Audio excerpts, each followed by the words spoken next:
Good morning slash afternoon slash evening, depending on where you may be joining us from. Welcome everyone to yet another edition of StyleRow Conversations. Super excited to kick off today's conversation. We've been in the throes of what's been a really exciting month of content, all featuring kind of the general theme of learning, both practical learning, so the right tools for helping us to get better, faster, and just more incredible at how we execute in our businesses. But then also just in kind of the, hey, how do I make myself upskill at other parts of my world that I may be passionate about, and how do I even potentially pass on some of my incredible knowledge that I've picked up over the years. And so we thought it would be just awesome to have some conversation time with a guest or potentially guests who are living and breathing that model. So today we've teed up a great conversation on the value of mentorship. As you can see on screen, I have joining me today Mark Weaver from Mark Weaver Design Associates, and also a true champion in the most pure of the word of lecturing and providing practical knowledge and learning to the hungry next generation of wonderful design talent in our industry and space. Welcome, Mark. Great. Hi, Jody. Thank you for inviting me today. Yeah, super excited to have you. So some quick notes before we dive into conversation, just on a logistics front. So we're using the GoToWebinar platform. Some of you are probably back here as repeat visitors, but for those of you who are new, the platform gives you a little questions box in that control panel. Along the way, if you have anything you'd like to chime in with, question-wise, even comment-wise, feel free to use that box. We'll do our best to surface those conversations and questions, comments, and questions as we go. A side note, for those of you who had registered, you probably saw we also had planned on having Kia McSwain join us as well. She's the president of the Black Interior Designers Network, also a very talented designer that runs her own firm as well. I understand she may be running a bit behind, potentially maybe hopping on midstream. If so, we will welcome her with open arms as she joins us. But Mark and I have plenty to chat about today on mentorship and the wonders of learning in our awesome space and professionally. So diving right in, Mark, maybe just in an illustrious career and digest version of yourself, why don't you just give us a little bit of intro and background on who is Mark Weaver? Okay. Well, I've been in design for many, many years now, Jody. I started the firm in 1970, and it was just myself when I started. And we're a small design firm. We're a firm of 8 people, and we're located in Los Angeles. Our work is primarily residential, but we do, over the years, we've done hospitality work, hotels, private aircraft, yachts, private island retreats, and we work both nationally and internationally, depending upon where the projects are. So one of the great things about this profession that I really enjoyed is the variety of work and the variety of types of projects that are presented to us. So we're very fortunate to always have something fresh and new, whether it's an historical restoration, a contemporary house in the Hollywood Hills, a villa in Italy, or wherever the project takes us. So it's a very exciting, and it's an always changing industry. Yeah, it sounds like you've had no shortage of different types of design challenges and opportunities that have come your way. So 1970 to today, tell us a little bit about how the evolution of your firm has changed. I mean, presumably you started out as a soloist, just kind of figuring it out. How has that changed over time? What's your team look like today? Well, it's changed quite a bit. And, one of the things, and we're going to be talking about this today, about mentorship and so forth, is assembling people to work with you and for you that you want a great team of people that will support you, and you can mentor, you can educate them, you show them all aspects of design. I like to teach them what's great about design, the pitfalls. And my associate, Daryl Wilson, has a background in architecture. He got his master's in architecture from Princeton. And when he moved to Los Angeles, he practiced architecture in New York for a short period of time. And then when he moved to LA, he wanted to get more into the decorative arts and interior design. So he got a master's here in Los Angeles in interior design. So Daryl and I are the two principals, and then we have a small team of people that support us. So I handle most of the design into the business and the operations, and Daryl handles most of the architecture and construction and that aspect of the business. So it's great to have people that not only are talented and bright, but that I feel they're like my best friends. So Which is awesome. it's great to have that relationship. It's nice to come to work every day and enjoy the space you're in and enjoy being with the people that you work with. It clearly sounds like the right way to spend your time, if you can find it. I imagine you've iterated a bit over a few decades worth of career in perfecting your craft or getting closer to it, not only in terms of design, but also in finding the right talent and cultivating and figuring out how do you build just a wonderful team that you want to be around. We were talking before we went live about you growing up in the general Southern California area out towards Palm Springs. But at what point did you know / did you decide, hey, I want to get into design? And tell us a little bit about the aha moment and what you did from there that got you into it. Well, there really wasn't an aha moment. I didn't really know. I was kind of lost. When I went to school, we didn't have counselors. There was nobody counseling us and leading us toward careers or college education. So I wasn't exactly sure what I wanted to do. I had been introduced to an architect in town and thought that was really fascinating.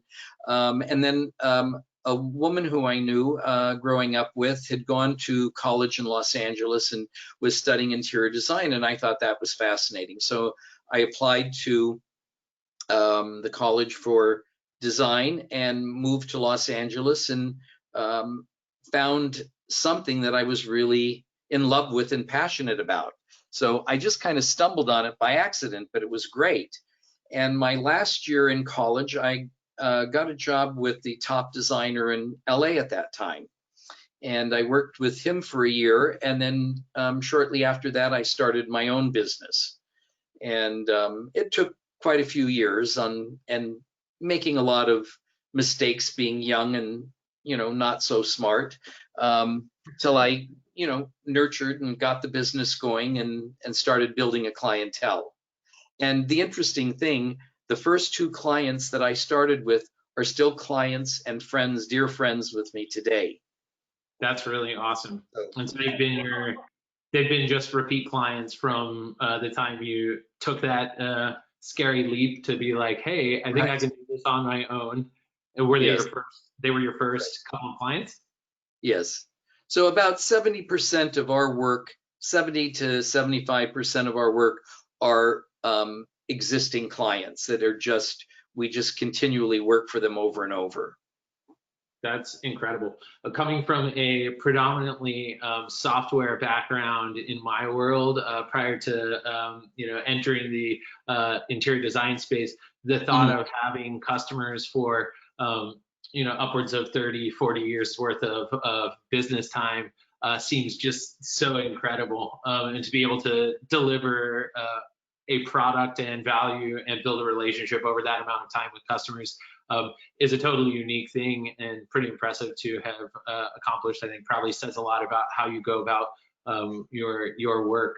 The whole kind of general premise of today's conversation is around mentorship. And I think like for me, one of the parallels that I do see from, my software and technology background and the interior design space is that, and this probably spans well outside of those industries, but they're two industries that I've had the pleasure of working within and can see this parallel, that there's a lot of institutional knowledge that just over time, you learn things, you figure them out. But in both cases, there's a lot of people who have been doing it for a really long time and have figured out a lot of the tricks of the trade, as it were, and that both industries could stand to thrive even more, certainly in the design space. I know that there's plenty of people like yourself, but who are out there trying to help the world along in terms of passing on that knowledge.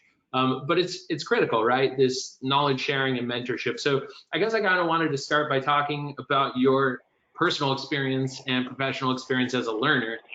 From making that decision, taking that leap, what are some moments that jump out in your mind of your mentorship experience, having other people around you share or lack thereof, and maybe how that's inspired some of the way you approach mentoring today? I think, I've been very fortunate to have people around me that have been very supportive and willing to really help. And I've always felt that, I'm a firm believer in you treat people well, what you put out, you're going to get back. So here at my office, we always treat everyone, whoever it is, with great respect and consideration, whether it's an employee, a vendor, or whatever. And I've always had assistance from some of the vendors. When I was starting out, I remember one of my vendors saying, "Mark, just take whatever you need. It's we're not concerned. Just whatever you need here to get this job done. Tell us what you need. We'll help you." And that is it's so kind that people will do that. And when you're starting off, you're insecure. And I found that just remarkable. I thought the amount of kindness and thoughtfulness was remarkable. So that's something I try as the leader of this company to impart on the employees here and the people that we work with. So can I ask you a question on that? So how are you in terms of like asking for help, right? Or at least back then, were you willing to kind of put yourself out there and admit all the things that you didn't know out loud to people, or were people just able to like kind of spot it? Because I've noticed in my life that sometimes it's hard for me to flag and be like, hey, I want help, right? Or I want to get better at this, and ask for it. Well, I think that's really a good point, Jody, because, I was too insecure to ask for help. And I thought that if I did ask for help, then it makes you look like you're a failure, that you don't know. And as you know, I lecture at UCLA. And one of the things I talk to the students about, and also when somebody comes in to interview for a project, I tell them, look, it's not wrong to not know something. Be smart enough to ask for help. It shows ambition. It shows that you're interested. And everybody wants to learn. There's nothing wrong with not knowing something. It's wrong not to find out the answer or to pursue it to find out. But yes, I think I was a little ashamed of maybe not knowing or not knowing the way. But, I'm a very quick learner, and I quickly learned. And I learned that by going to people and just being honest with them, that you can get help in any aspect of the business you want, whether it's design related or it's business related. So at what point, as you mentioned, and certainly I think, we're excited to see you're actually proactively going out as a guest lecturer at UCLA and providing like insights. first, it would be interesting to hear a little bit of the stuff that you've kind of honed in terms of what you talk about, what do you teach about, what do you share. I think those are all interesting nuggets for us. But at what point did you realize, hey, you know what, I have some stuff to share? And when did the transition of like, hey, I'm going to keep learning myself, click into, wait a minute, I actually also should be helping others to learn more formally? Tell us a bit about that. Well, I started, I've always, I never thought of myself as a teacher, but one of the things I love doing, and it's with our employees, is showing them how to do something properly. And it's just simple business procedures, how to answer the phone properly, how to introduce yourself to a client, you know, how to present yourself as a professional. So this is something we talk about with the employees, we teach them. And by teaching your employees, you're making your organization stronger, more efficient, and more professional. So the better your team is, the better you are. So an opportunity, a friend of mine was working with Eleanor Schrader, who is the director of the design department at UCLA, and I know he was doing programs with Eleanor, and I said, gee, I'd love to do this sometime. I'd really love to go with you and see what it is. So I went on a panel with my friend Gary Gibson, who's another designer here in Los Angeles, and I thoroughly enjoyed it. What we did was we presented a body of our work to the students, and it was to inspire the students, to show them what ultimately they're going to be doing and what projects look like and what it takes to get there. So over a period of several months, Eleanor had asked me if I would be interested in teaching or speaking at one of her capstone classes about business procedures and the business of interior design. And I said, of course, I'd love to. And the few sessions that I had done with them already was so satisfying and so rewarding that I was thrilled to do this. So I find that the students are so hungry for knowledge, and they're so anxious to hear something that you have to say that comes from somebody who's working in the business. So I know with myself, you know, I was in college design school for 3.5 years, and I probably learned more about design in the first month or two of working with a designer than I learned in my entire time in college.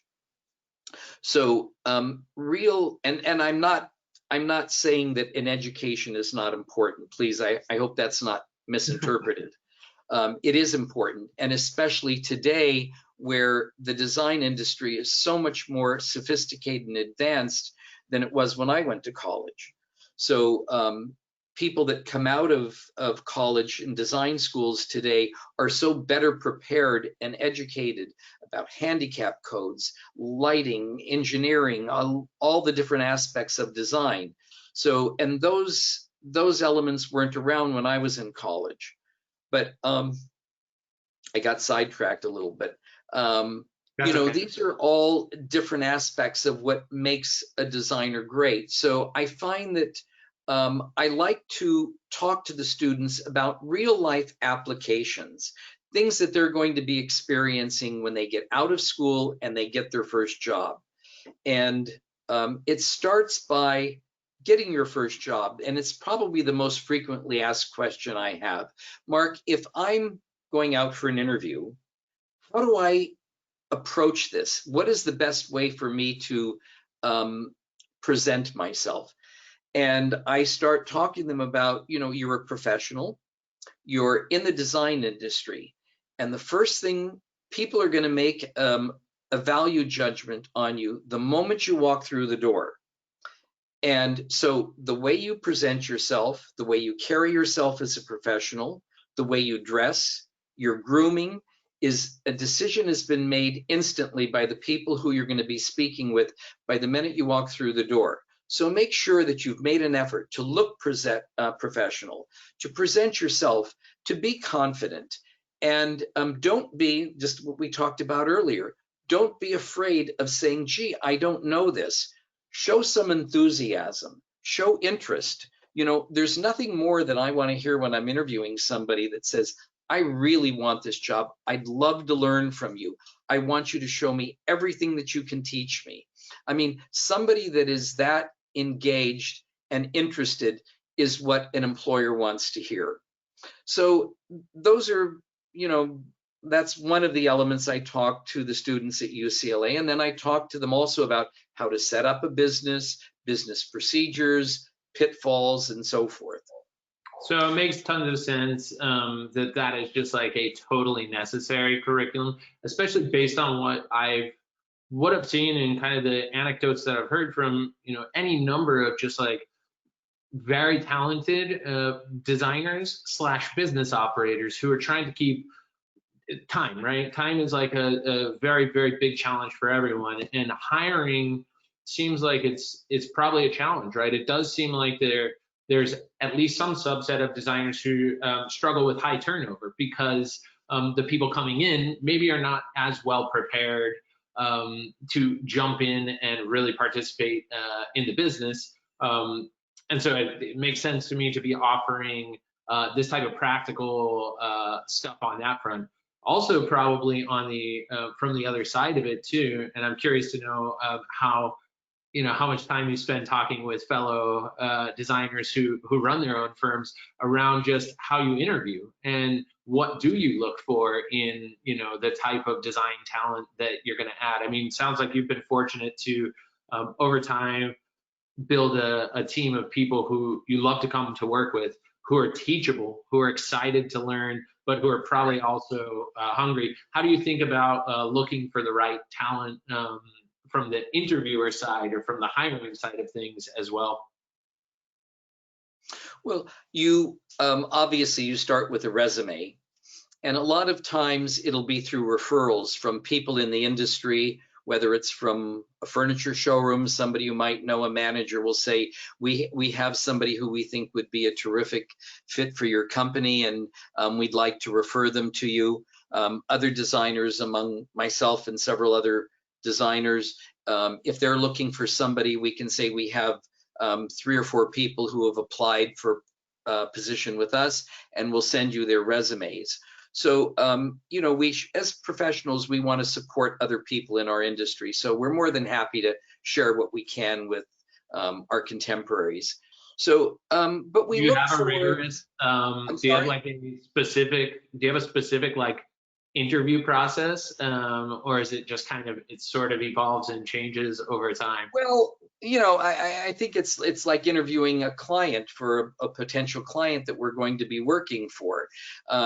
You want to find out as much you can about them. You want to see how it feels. I'm a person that firmly believes that if the situation is uncomfortable, if it doesn't feel right, it's never going to work. It's a marriage. We're all working together every day. They're going to be spending as much time with you as they are with their spouse or their partner.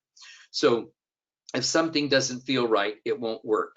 And sometimes you'll just get somebody and it just clicks, and other times it doesn't. But and listen, when people come in, and I've done this when I was in the position, when you're applying for a position, you're so nervous and frightened, and you need the job, you need the money, and so forth. So it's not wrong to just say, look, I'm a little uncomfortable. I hope I'm not seeming that I'm not confident, but I'm a little uncomfortable. And I always tell them, please, this isn't a crucifixion, it's just an interview. So, feel comfortable. And I try and put them at ease. But we look for how somebody carries themselves, how they present themselves. How interested are they in this position? What experiences have they had? What have they learned? Who have they worked for? So we qualify people first by looking at their resumes, and some people don't have the qualifications that we need at that particular moment. So we have to go, we'll look for somebody with perhaps more experience, maybe 3 to 5 years experience with another design firm. So, but there is a process to the design interview, but I think it depends on the person you're interviewing, and it just sort of, it's like this conversation. It's how does it develop? Yeah. And you pull things out of people.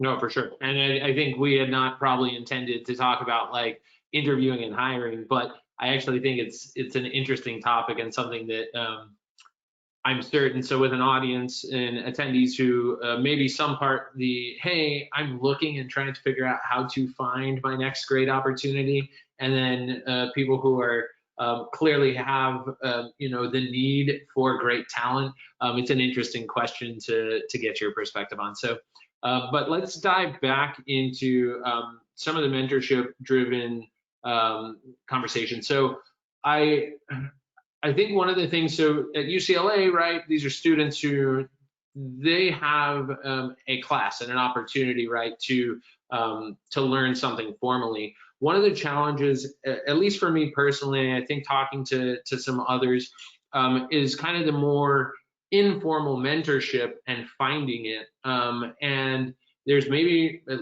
least for some, a fear of like, or just a lack of knowledge in my case, of like always knowing, hey, where do I go? How do I find the right mentorship? I'd be interested to get your thoughts around that, right? What's the right approach to finding mentorship over a career that's spanned 50 years? Along the way, you've had opportunities to learn.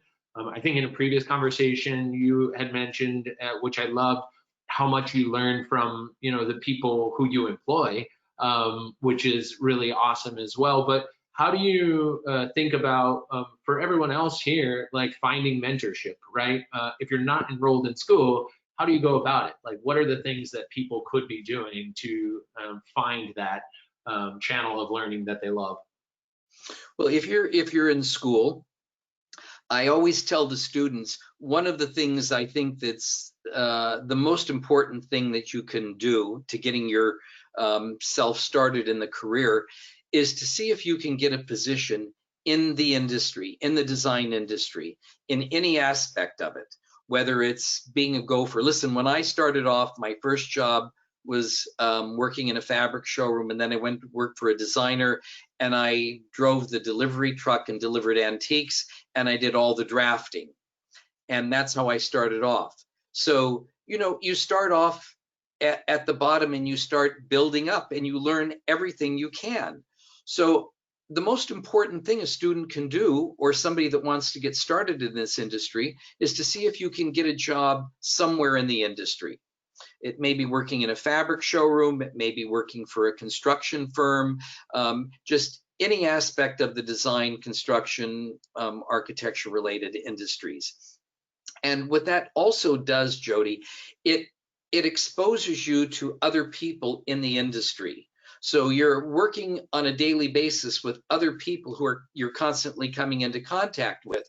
So if it's time for you to move on, you already have some introductions to people within the industry. And that was a great lesson for me, because after I worked my first job, I had met so many people in different areas that I wasn't exposed to. So it's getting a job is probably the single best thing that you can do. And most colleges also, most colleges have placement programs. So they have programs to get the students either a job or position them somewhere and get them started. They have contacts with designers and firms who hire students. There are firms that hire students as juniors or as an intern or an internship.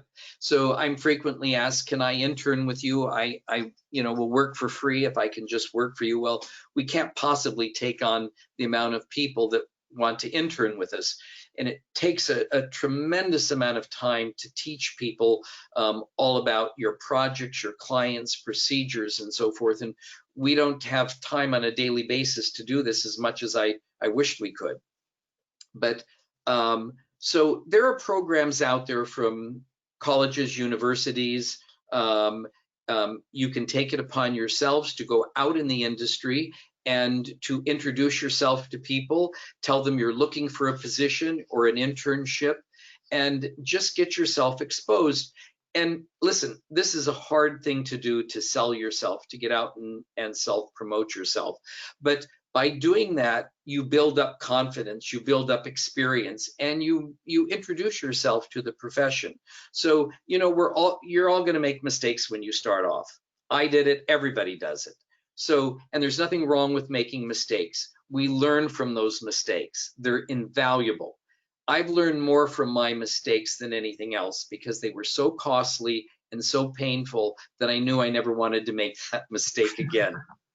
So there's a couple of things that maybe that you mentioned in there that I want to touch on. So one is around the networking value of mentorship, and this probably is from both sides, right? So I would imagine that as someone who has you know, taught formally and has students, but also has continued to invite, whether it's the intern, you know, however many you have been able to kind of support along the way. And I agree with you. It's, you formalize an internship program as best you can. You can't support all of the probable interest, but hopefully, you know, each one helps it along. But over time, this network of people, they all become designers, right? And they also become part of this entire network and industry, which is surprisingly small at times, right? And people know each other and talk and refer. And I assume people you've taught already, you've seen them go on to already start doing great things, and potentially even referring business back to you, or vice versa, right? That's very rewarding. You know, after the class that I teach at UCLA, I'll get several students who will come up to me and say how grateful they are for being able to participate in this lecture, and how much they learned from it, and how insightful and inspiring it was. And I mean, that is just, for me, the most thrilling thing I can hear, to think that I could have said something that inspired or motivated somebody. And it's, you know, it's what I like to do. I love motivating people. I love inspiring people. And I think as a creative person, it's what we should be doing. And that's what we're selling. We're selling design, we're selling ideas, we're selling concepts, we're selling inspiration. So and you're dealing it also with, can't hurt from the brand and marketing side of things too, right? I mean, as a business owner as well. So, you know, and clearly you have such a pure passion for watching the growth of the industry and the people who you touch in terms of teaching and sharing. But I have to imagine it's also good for business, right? To just be practically helping the industry get better, the individuals within it get better, but also just as a marketing like tool as well. I mean, you're out there, you're sharing, you're learning. Have you noticed that there's some advantages there as a business owner? yeah, I think it's well, it just, you know, I think all of this just makes you a better professional. And I think anytime you can help people, people appreciate that, people recognize it, and I think people admire it. So I know I admire people when they go out of their way to help somebody. So and I think that's, I mean, it's just it's a human thing to do. Especially today, I think we're living in a time where people are a little bit me, and selfish, and I think we need to put ourselves out there. And I think if somebody is asking for help, I'm always willing to assist them. I've been in a position where I was too shy or too ashamed to ask for help when I should have had the self-confidence to do that. So it's a very rewarding experience. I spoke at one class, and I had a student write me a note, and I responded, and she was looking for a position, and I said, I just happen to know somebody who's looking for somebody who's starting out, and I referred her, and a year later she sent me a letter about her career is on the way. She's in with this firm. How excited she was, and it was all because of the introduction that I made for her.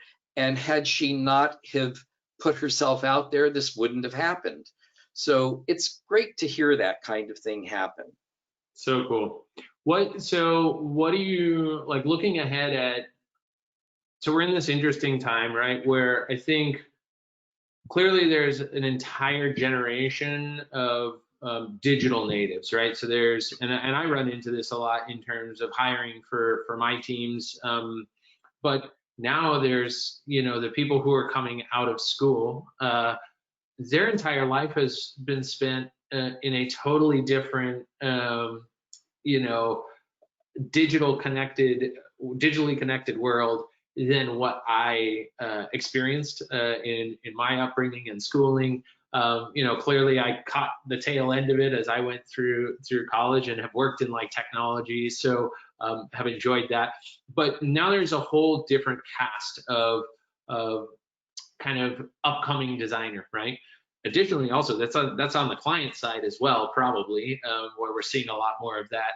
But what would you like to see kind of the industry as a whole do in terms of cultivating this next generation of talent? Like, what are some ambitions that you think the industry should be taking on, or things that the industry should be doing as a whole to support kind of mentorship and growth of a new cast of designers coming into the space? That's really a great question, because this is something that I talk about frequently at my lectures. I grew up and am in a very different place than this younger generation. I'm not a tech person at all. The fact that I could get on this go-to today successfully is a miracle. You did it flawlessly. But today when I speak to the students, I ask them, we're broadcasting from Los Angeles and my offices are in Los Angeles. So the Pacific Design Center here is sort of the headquarters for the design industry here. And I ask them how many people have been, and maybe half of them have been. And it's interesting that a lot of them think that design is just about, and I don't want to name any particular stores, but online stores that sell pre-made furniture and going on the internet and looking for some used furniture or some vintage furniture and throwing it all together. And to them, that's what design is about. So I came from a different era of design where we create. We are the designers. We are the creator. We're not just buying furniture. We're leading the industry. We're the inventors. We're the designers. So you're a designer, you're creative, do something on your own. So I try and encourage them to come up with something. I said, you never know, you could be the next Mies van der Rohe and design the next Bernot chair. I'm sure when Mies van der Rohe designed the Bernot chair, he never realized it would be an iconic piece of furniture from the 20th century and that it would be in the Museum of Modern Art. So the young people today, their world is somewhat limited. And, it's not a criticism, it's just the way it is today. And on the other hand, I love surrounding myself by young people and young talent because I'm exposed to things that I don't understand. And the digital age until the last year has been a virtual mystery to me. But now I'm beginning to be more introduced into it, and I love it. And it's a great resource and it's a great tool, Jody, because I can go online. I have clients that will fly me to Paris or London to look for extraordinary antiques, collectibles. And today, I don't need to do that. I can go online to these places that I built a relationship over the years with, and I can look at their inventory online and present it to a client. I don't need to spend thousands of dollars and a week or so of my time traveling. So the digital age is very helpful. And especially right now when we're in this era of COVID, all day long we have meetings like this one we're currently on, Zoom meetings, go-to meetings with architects, contractors, builders, fabricators. And I just had a client that called me earlier, and she was on FaceTime and she was selecting a carpet and said, what do you think of this particular one? And we made a decision instantly. So it has tremendous advantages, and it's a great tool if you know how to use it properly. Yeah, So and actually that's something that it's very insightful that I've been thinking a lot about, right? And so as someone who's um, and I always maybe like thought of myself as like oh, I'm kind of a gadget and sort of a gadget guy. I can figure this stuff out. But it's clear to me, Mark, watching the digital natives that come in that I've been so fortunate to have on my teams and what they can do.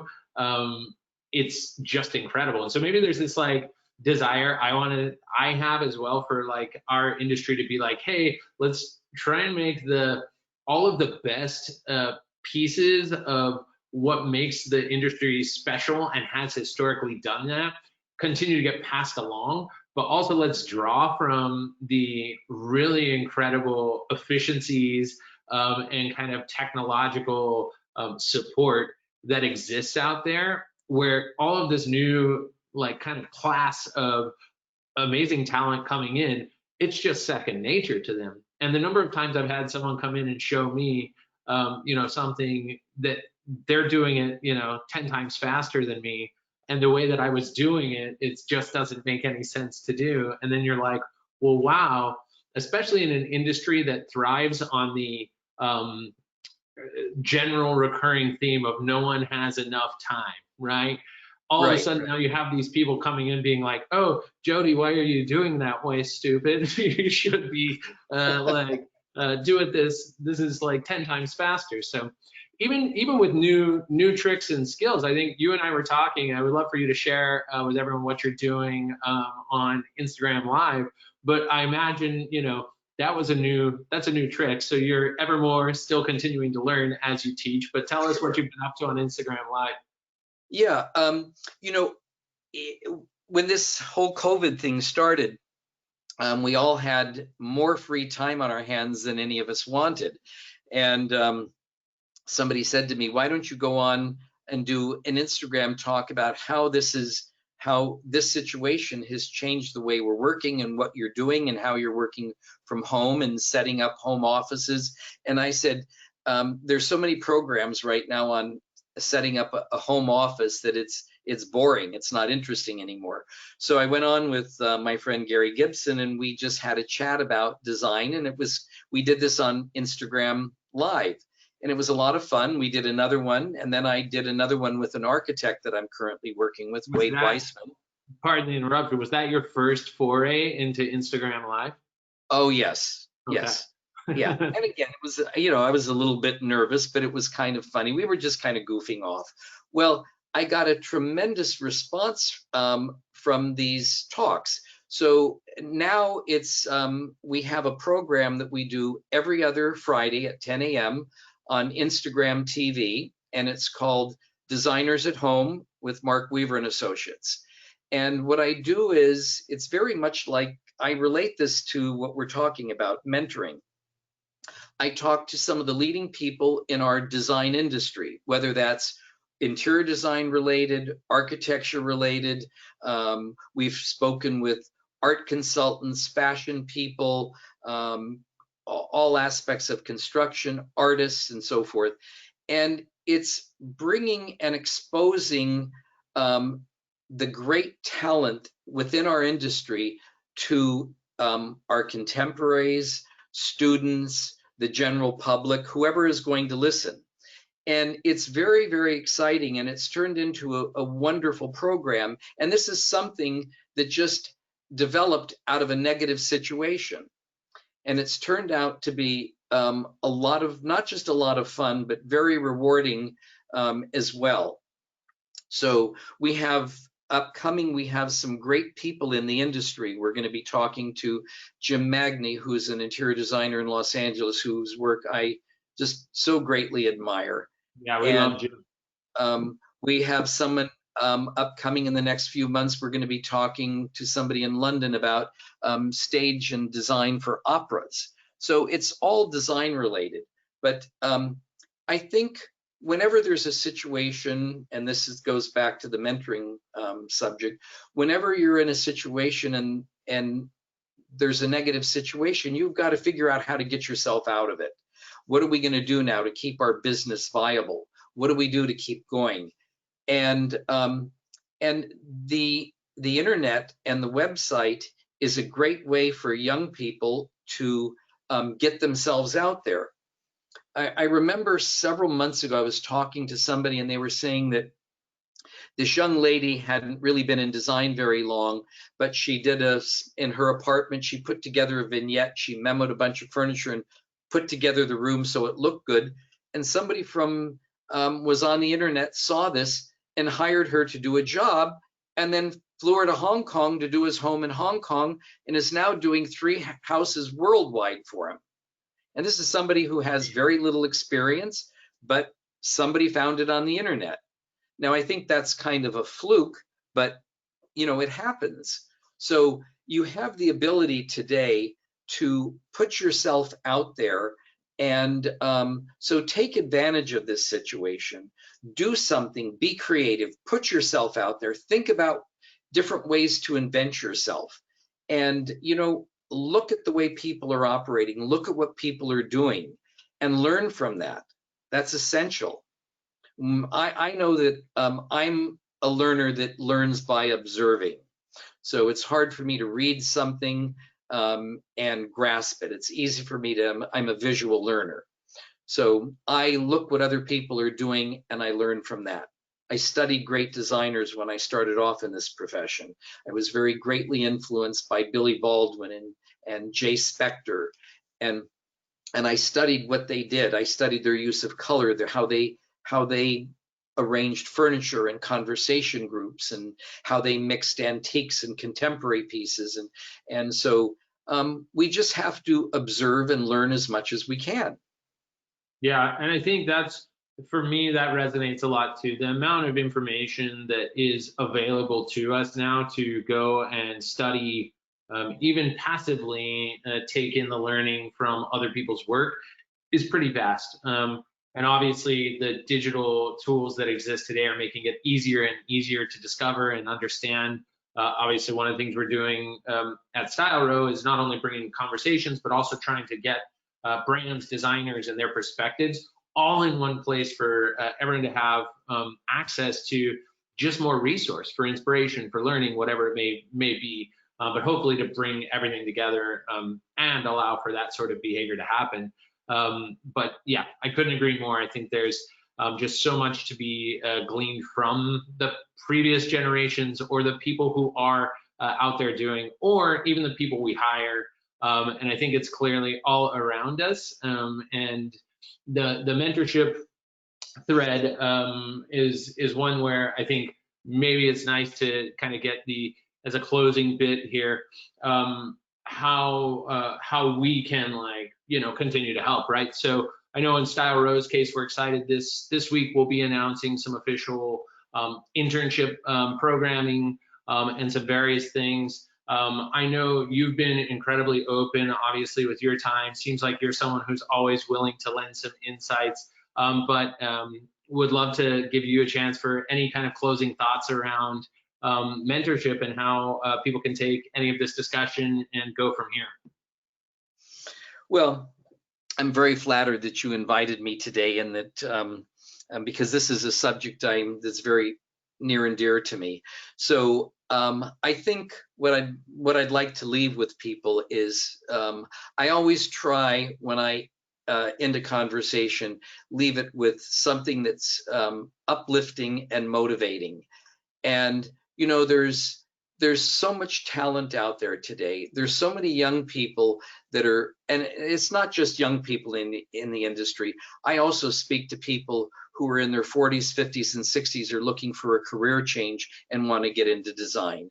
But just to get out there with a really positive attitude and present yourself, show enthusiasm, and you'll find that by getting out there, inquiring, letting people know that you want to learn, you want to grow, and you're willing to help, you're going to find a lot of people that are there willing to support you and assist you on your way. So it's great. And I assume that probably goes for people throughout their career, right? It's like, don't it stop. never ends. Yeah. It never ends. Fantastic. Well, Tyler, if we can move to our close slide there, I think we can wrap up for today. But I want to take a minute to extend a most genuine thanks, Mark, for the time, the insights.